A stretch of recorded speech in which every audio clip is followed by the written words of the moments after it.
días. ¿Me escucháis bien? Sí. Os miro y me estaba acordando de julio del año pasado. Somos muchos más, que en julio del año pasado. Así que me alegro. No sé si estáis de vacaciones o estáis trabajando y por eso estáis todavía por aquí, pero me alegro de veros y de que estemos juntos. Vamos a escuchar la palabra del Señor. Y, como bien ha puesto ahí Jim, tenemos una miniserie, este mes de julio, salmos de verano. Son de verano porque estamos en verano, pero son salmos, sin más, ¿no? Estaremos viendo una serie, vamos a empezar en el Salmo 86. Y, bueno, hemos cantado Contempla al Rey de esta manera. Vamos a ver cómo contemplar al Rey de los salmos. Vamos a ver cosas creo que interesantes que nos van a ayudar en nuestra devoción, en nuestra adoración, en nuestra comprensión de la palabra de Dios y de los salmos en particular. Así que pensando en cómo yo personalmente he leído los salmos en estos últimos años, recordaba que cuando era joven, hace ya tiempo, hubo un punto de inflexión en mi vida bastante interesante. Eso hace como 25 o 26 años ya. Y fue un encuentro con el Salmo 34, no es el Salmo de hoy, pero es para que entendáis algo. Yo no era creyente, pero estaba viviendo una situación de angustia, de temor bastante fuerte en mi vida. Y recuerdo que acudí a uno de estos pequeños Nuevos Testamentos con salmos que había en casa de mis padres. Y acudí pues con la necesidad y con la certeza, tenía la certeza de que iba a encontrar a Dios ahí, aunque básicamente vivía de espaldas a Dios y cuestionaba la Biblia, aunque para ser honestos no la conocía, aunque había acudido a la escuela dominical durante años. Sé que es así, hay muchos que cuestionan la Biblia pero realmente no la conocen. Así que antes de mi conversión, los salmos eran textos preciosos pero eran lejanos. Era como escuchar a otra persona. Era algo bello, pero no era del todo mío. Leía el Salmo 34, que fue el que tocó mi corazón, pero como que sus promesas no eran aplicables a mí. Me sentía culpable, me sentía necesitado. Leía Salmo 34, Él me libró de todos mis temores, pero de alguna manera decía, esto no es para mí. ¿Cómo podía yo hacer que ese salmo fuera mío? Anhelaba profundamente las promesas, me identificaba con los clamores de los salmos, que en ellos derraman los autores, pero no era mío. Después de mi conversión, pocos meses después, cambió algo. Los salmos empezaron a hablarme de otra manera. Ya no eran como palabras antiguas y lejanas, sino que era un lenguaje para mi vida, me daban consuelo, me daban voz. Cuando yo no sabía cómo orar, acudía a los salmos, eran refugio, eran salvación, eran fortalezas. Y durante años esto fue suficiente para mí. La consolación de los salmos era real, iba a los salmos y me consolaba. Pero con el tiempo he llegado a ver algo que lo cambia todo.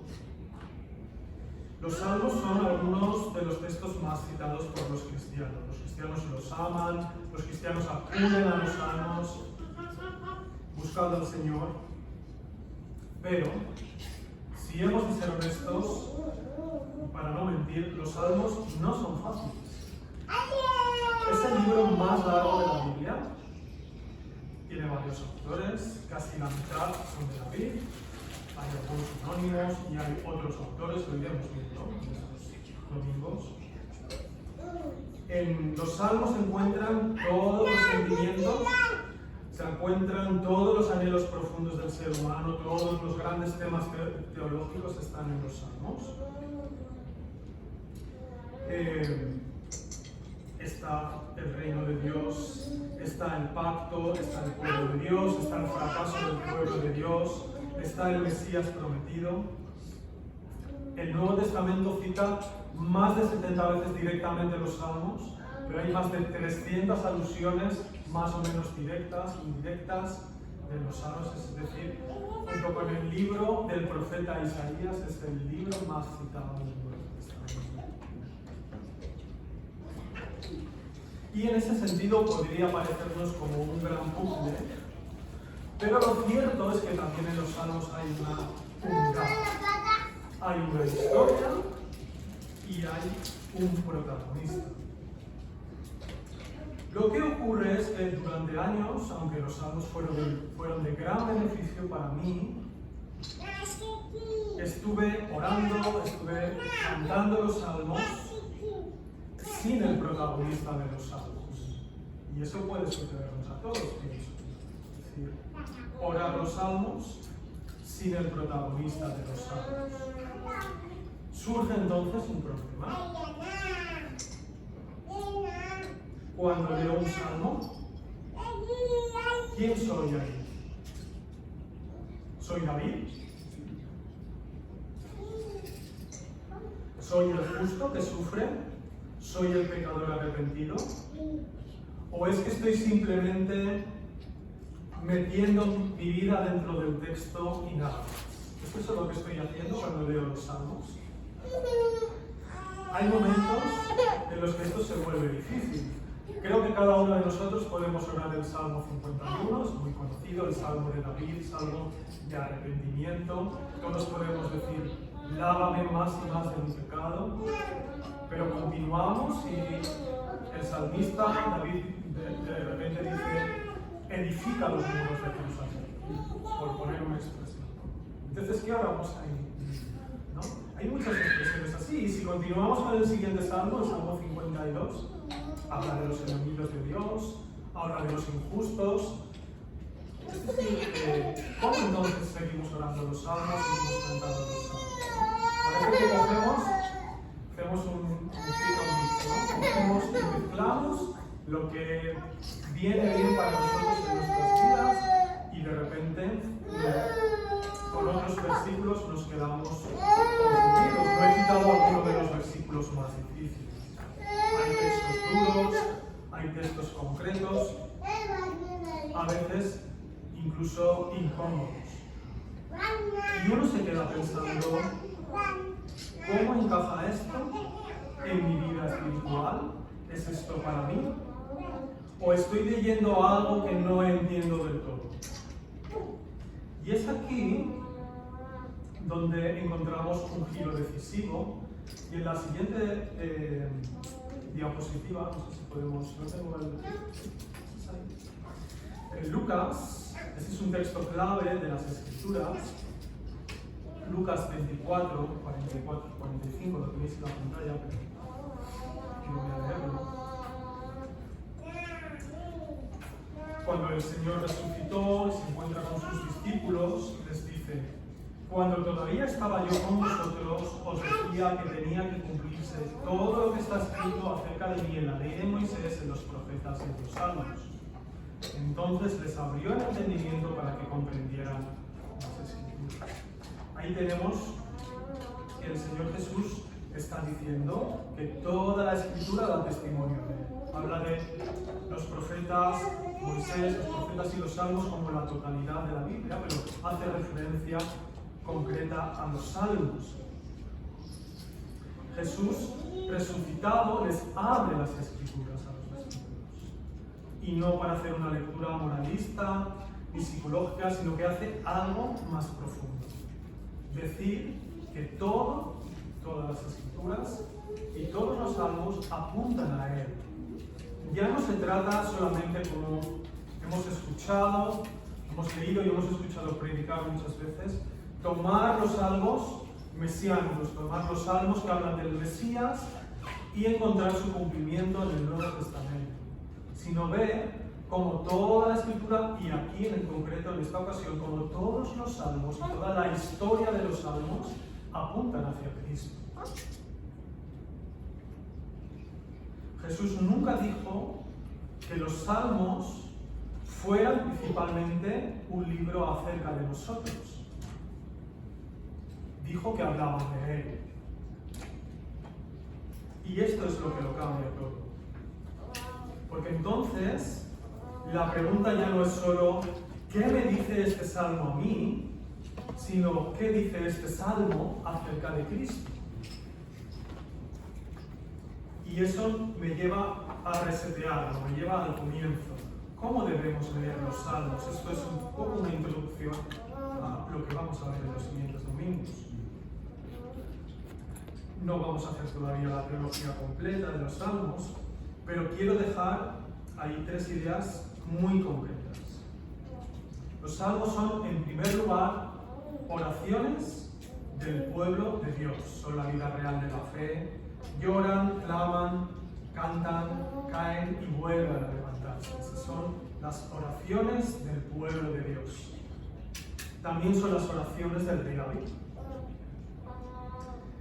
Nacen en una persona concreta, en una historia concreta, en un rey real, con luchas reales, con enemigos reales, y finalmente, y esto es lo decisivo, son las oraciones del Rey perfecto, de Cristo. Él es el que ora lo que nadie ha orado perfectamente. Él es el que sufre lo que nadie ha sufrido con plena obediencia. Y Él es el que cumple lo que los salmos apuntan desde el principio. Es decir, y esa es la siguiente diapositiva, David, Cristo, la Iglesia. Esta sería la secuencia en este salmo y en el resto de los salmos. David, Cristo, la Iglesia. Es decir, no significa que cada versículo sea aplicable a Cristo. No estamos diciendo eso. Cristo no podría hablar, lávame más y más de mi pecado. Estamos diciendo que toda la historia de los salmos, la estructura de los salmos y las voces de los salmos se plasman en el pueblo de Dios, en David, en Cristo y en la Iglesia. Porque lo que empieza en David encuentra su plenitud en Cristo. Y lo que se cumple en Cristo ahora lo vivimos como Iglesia. Entonces los salmos dejan de ser solo mi oración y empiezan a ser algo mucho más grande, que es la oración de Cristo. Cristo en su vida terrenal oró los salmos, en su vida oró los salmos, en la cruz y veremos que oró los salmos y cantó los salmos en su resurrección. Y yo por gracia puedo participar de esto hoy. Hay varias estructuras de los salmos y si damos un paso más adelante, esto no solo cambia cómo entendemos los salmos, cambia también cómo escuchamos a Cristo en la escritura. De los salmos no son simplemente un conjunto de oraciones sueltas, no son simplemente una colección de experiencias espirituales aisladas, porque hay un orden, hay un movimiento y hay una dirección. Y cuando empezamos a leerlos a la luz de Cristo, algo empieza a aparecer con más claridad. Podríamos decir que los salmos tienen 3 voces que se entrelazan. La primera, la voz del pueblo de Dios, como hemos dicho. Son la voz colectiva de una comunidad que cree, que lucha. Ahí están nuestras alegrías, nuestros temores, nuestras esperanzas. Pero también tenemos la voz del rey David, como en este salmo, Salmo 86, oración de David. Es la voz del rey, es la voz de David. Los salmos nacen muchas veces en su vida real, en sus persecuciones, en sus reinados, en sus caídas, en sus luchas. Y estamos ante la vida de un rey ungido en medio de la historia. Y tenemos también una tercera voz, que es la voz de Cristo, la voz del Rey perfecto. Porque todo esto apunta más allá a la voz del Rey definitivo.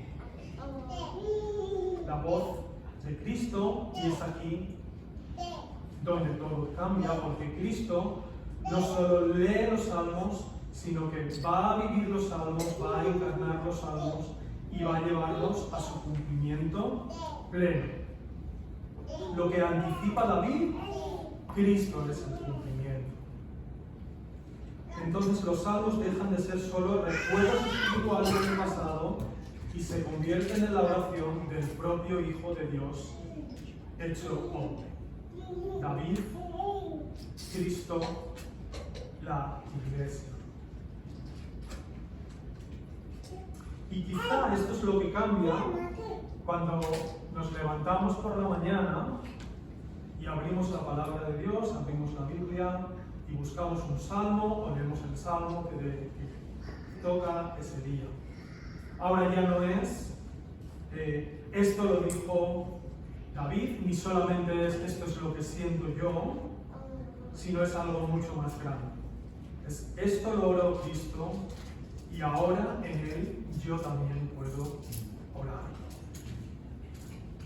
Y en este Salmo 86, que ha leído Ivy, que es el Salmo de hoy, veremos qué significó para David. Veis que pone Salmo 86, oración de David, cómo lo cumple Cristo y cómo lo oramos nosotros hoy. Dice del 1 al 4, atiéndeme, presérvame, compadécete, reconforta. David necesita ayuda, usa repetidamente el nombre de Dios Adonai, que significa mi Señor, dándole un sentido de intimidad. Y vemos la urgencia y la necesidad de David. Atiéndeme, presérvame, compadécete, reconforta. David ora, pero Cristo ora con perfecta dependencia. Él es el único realmente fiel, el que siempre agrada al Padre. Él no solo eleva su alma, dice en el versículo 4, porque a ti, Señor, elevo mi alma.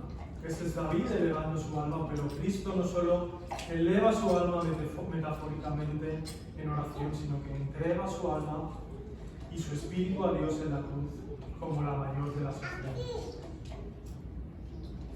Nosotros oramos unidos a Dios, oramos pensando que a través de esa ofrenda nuestras oraciones son escuchadas. Él es el sumo sacerdote que entra al lugar santísimo, como hemos leído en Hebreos, e intercede por nosotros. Nuestras oraciones y las de David no llegarían al Padre sin invocar el nombre de Jesús. Dice los versículos del 5 al 7, tú, Señor, eres bueno y perdonador. Grande es tu amor por todos los que te invocan. Presta oído, Señor, a mi oración. Atiende la voz de mi clamor. En el día de mi angustia te invoco porque tú me respondes. Ese es el carácter de Dios. Eso nos recuerda a Éxodo 34, cuando dice, y pasando el Señor por delante de él, Moisés proclamó, el Señor, fuerte y misericordioso y piadoso, tardo para la ira y grande en misericordia y verdad. También en Hebreos 4, Cristo revela plenamente ese carácter. Dice que no tenemos un sumo sacerdote incapaz de compadecerse de nuestras debilidades, sino uno que ha sido tentado en todo de la misma manera que nosotros, aunque sin pecado. Así que acerquémonos confiadamente al trono de la gracia para recibir misericordia y encontrar la gracia que nos ayude oportunamente. Y los versículos del 8 al 10 dice, no hay Señor entre los dioses otro como tú, ni hay obras semejantes a las tuyas. Todas las naciones que has creado vendrán, Señor, y ante ti se postrarán y glorificarán tu nombre, porque tú eres grande y haces maravillas. David está esperando el día que todas las naciones se postren ante su Dios. Lo espera y lo anhela, pero nunca lo verá. David nunca lo vio. Sus descendientes nunca lo vieron. Pero Cristo, cuando muere y resucita, manda su Espíritu Santo a todos los creyentes arrepentidos que creen en Él. Y entonces la Iglesia anuncia el Evangelio a todas las naciones. A través del Evangelio muchas naciones, muchos pueblos, muchas gentes se convierten a Él. Pero cuando nosotros anunciamos el Evangelio, además de buenas noticias, proclamamos el juicio de Dios. Y las naciones se postrarán y adorarán, y dice Apocalipsis que toda rodilla se doblará y todos le verán, incluso sus enemigos lo verán, pero unos para salvación y otros para condenación. Lo que David anheló, lo que quiso ver cumplido, Cristo lo cumplió. Y todos lo veremos al final de los tiempos, y toda rodilla se doblará delante de Cristo el Rey. Y en los versículos 11 y 13, 11 al 13, quizá vemos el corazón del Salmo, y dice: instrúyeme, Señor, en tu camino para conducirme con fidelidad. Dame integridad de corazón para temer tu nombre. Señor mi Dios, con todo el corazón te alabaré y por siempre glorificaré tu nombre, porque grande es tu amor por mí. Tenemos en varias traducciones de la Biblia en castellano palabras como consolida mi corazón, afirma mi corazón para que tema tu nombre, versículo 11. Pero lo que dice realmente el texto es unifica mi corazón. Algunas versiones, lo que la Biblia de las Américas lo recoge así: unifica mi corazón, y otras traducciones. Porque ese es el sentido original, unifica mi corazón que está dividido, hazlo uno solo. Ese es el sentido de esta parte del Salmo. El corazón del ser humano no es íntegro, nuestro corazón no es íntegro, está dividido. El pueblo de Dios tiene un corazón y tuvo un corazón dividido. Fracasó como reino y fue llevado al exilio. Su corazón se dividió entre Dios y los ídolos. David también tuvo sus fracasos, ¿verdad?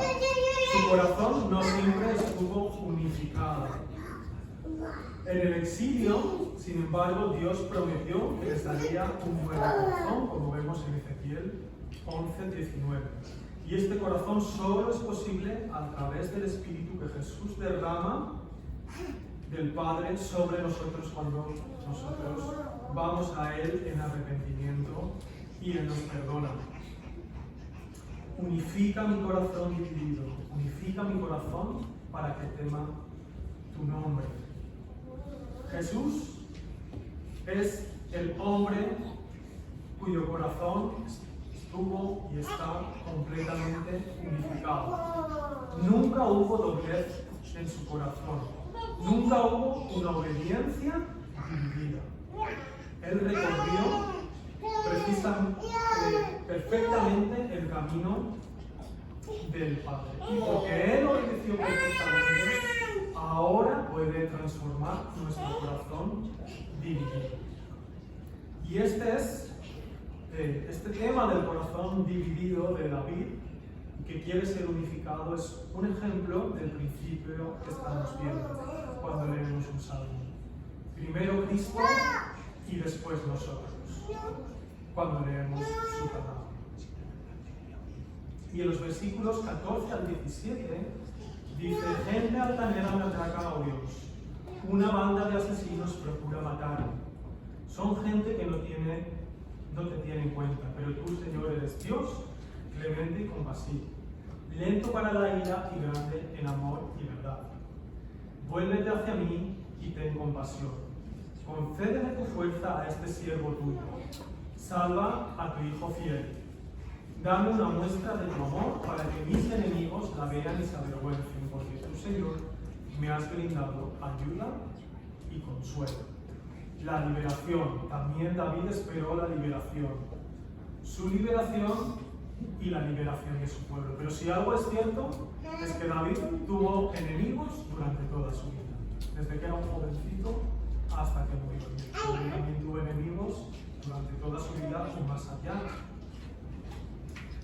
Ejércitos, amigos, compañeros de arma, familia, hijos.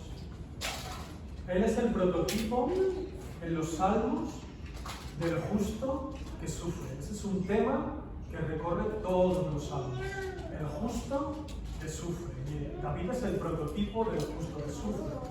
No justo en el sentido de perfección absoluta, porque ya hemos visto que no lo era, pero un prototipo de lo que Cristo será. Él es a la vez es rey y es el justo que sufre la hostilidad de sus enemigos. Sus enemigos son los enemigos de Dios y de su pueblo. David nunca venció perfectamente y aunque se le prometió, en Samuel, que su casa, que su linaje permanecería para siempre y que siempre habría un rey en su trono, David murió y su descendencia real fracasó moralmente y su reino terrenal acabó. Pero de ese tronco de Isaí, del tronco de su padre, es de donde vino el Mesías. Cristo fue vindicado, Él es el rey que se ha sentado en el trono de David. Y así lo anunció el ángel Gabriel a María y le dijo que Él se sentaría en el trono de David, su padre. Por tanto, la resurrección es la respuesta definitiva. Él ha vencido a sus enemigos. David no vence, pero Él vence a sus enemigos. Y en el tiempo que el Padre ha determinado, consumará su castigo sobre ellos. Y esto es muy importante, porque Dios tiene enemigos. Esto no es muy políticamente correcto decirlo hoy en día. Dios tenía enemigos en el Antiguo Testamento y tiene enemigos. ¿Sabes por qué lo sé? Además de porque lo dice la palabra, porque yo mismo era enemigo de Dios. Y esto es lo que nos dice no solo el Antiguo Testamento, sino el Nuevo Pacto, que somos enemigos reconciliados, si es que hemos sido reconciliados. Los enemigos todavía existen. Los de Dios en el Antiguo Testamento, pero nosotros mismos seguimos siendo enemigos hasta que nos constituimos en amigos de Dios. Por eso nos es posible leer incluso estos salmos. Hay gente que se pregunta, ¿pero cómo leer estas cosas? Y más aún, ¿cómo orarlos y cantarlos? La verdad es que cantarlos no se cantan mucho. Y se suelen cantar otras partes de los salmos, pero bien se podrían cantar también, y se cantan, ¿no? Bueno, los salmos se cantan, en algunas iglesias se cantan tal cual, ¿no? Se cantan los salmos literalmente. Y podemos de esta manera, en Cristo, a través de Cristo, con los ojos de nuestro Señor, puestas esas gafas, es que podemos orar todos los salmos. Los salmos que nos parecen bonitos, que tocan nuestro corazón, con los que nos identificamos perfectamente, muchos salmos de David, su clamor, su llanto, pero también los salmos difíciles pueden ser cantados, pueden ser orados. Termino ya y volviendo al principio, lo que os decía de mi experiencia con el Salmo 34 y mi conversión, no estaba equivocado al encontrar consuelo en los salmos. Está bien ir simplemente a los salmos, buscar y encontrar consuelo. Lo que me faltaba a mí era descubrir cómo es que yo encontraba consuelo en los salmos. No es porque yo era David, ni porque me gustaba la poesía de los salmos, ni simplemente porque me identificaba con unos sentimientos concretos. Es porque antes de que yo los hubiera orado, Cristo ya los había orado y cantado perfectamente. Esto es muy hermoso porque hablando de la resurrección, el autor de Hebreos cita el Salmo 22, cuando dice, en medio de la congregación te alabaré, en medio de la congregación te cantaré himnos, que es lo que dice literalmente. Y eso es muy hermoso. que Cristo, muerto y después resucitado, canta alabanzas en medio de sus hermanos. Canta salmos. Cristo es el gran cantante de los salmos. Y sigue cantando los salmos. Eso es maravilloso. Por tanto, y para terminar, cuando nos acercamos, nos vamos a estar acercando estos domingos a los salmos, también en nuestras casas. No preguntaría primeramente, ¿qué dice este salmo de mí? El pensamiento para hoy, el pensamiento para ti hoy, o este versículo para ti. No preguntaría primeramente, ¿qué dice este salmo de mí? Sino, ¿qué dice este salmo de Cristo? Y entonces es cuando encuentro a Cristo y encuentro dónde encajo yo en el salmo.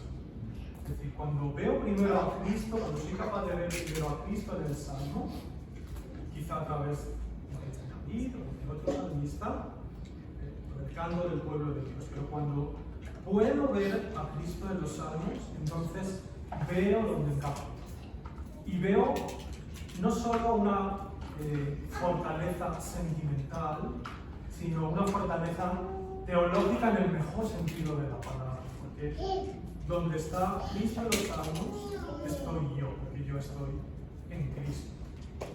Así que, qué bueno sería si pudiéramos en estos días ver los salmos desde esa perspectiva. Que ya en los siguientes domingos estaremos viendo los salmos siguientes y explorando con más profundidad, que hoy pienso, cada salmo. Así que esta es la palabra que nos ha dado hoy el Señor.